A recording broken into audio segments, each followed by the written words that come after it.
तर फिस्टन ब्रिज तोडकामाला 2 दिवसांची स्थगिती देण्यात आली आहे। स्थानिक आमदार कालिदास कोळंबकर यांनी ही माहिती दिली आहे। तोडकामाला स्थगिती दिल्यानंतर नागरिकांकडून तूर्तास आंदोलन मागे घेण्यात आले। सोमवारी चर्चेसाठी बैठक आयोजित करू असं आता एमएमआरडी अधिकाऱ्यांकडून सांगितलं गेलंय। याचा आढावा घेतला आमच्या प्रतिनिधींनी।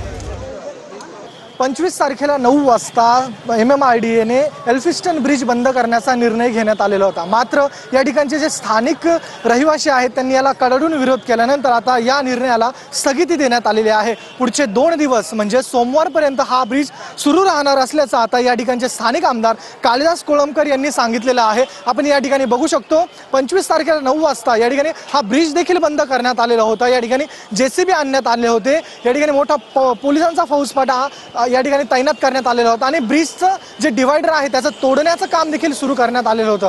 मात्र हे जे स्थानिक नागरिक आहेत प्रभादेवी परळमधील यांनी या ठिकाणी येत आंदोलन केलं, रस्त्यावर ठिय्या दिला आणि हा निर्णय मागे घ्यावा असं सांगण्यात आलं। आमचं सुरुवातीला पुनर्वसन करा, हे ज्या ब्रिज तोडल्याने आजूबाजूचे जे नागरिक आहेत जे बाधित होणार आहेत त्यांच्या बिल्डिंग त्यांनी सुरुवातीला आमचं पुनर्वसन करावं अशी मागणी केली। त्यामुळे या निर्णयाला मुख्यमंत्री कार्यालयातून फोन आल्यानंतर कालिदास कोळंबकर यांनी या ठिकाणी येत प्रतिक्रिया दिली की या निर्णय आता 2 दिवस स्थगिती देण्यात येईल आणि 2 दिवसानंतर सोमवारी बैठक होईल, त्यामध्ये पुढचा निर्णय घेण्यात येईल असं त्यांच्याकडून सांगण्यात आलंय।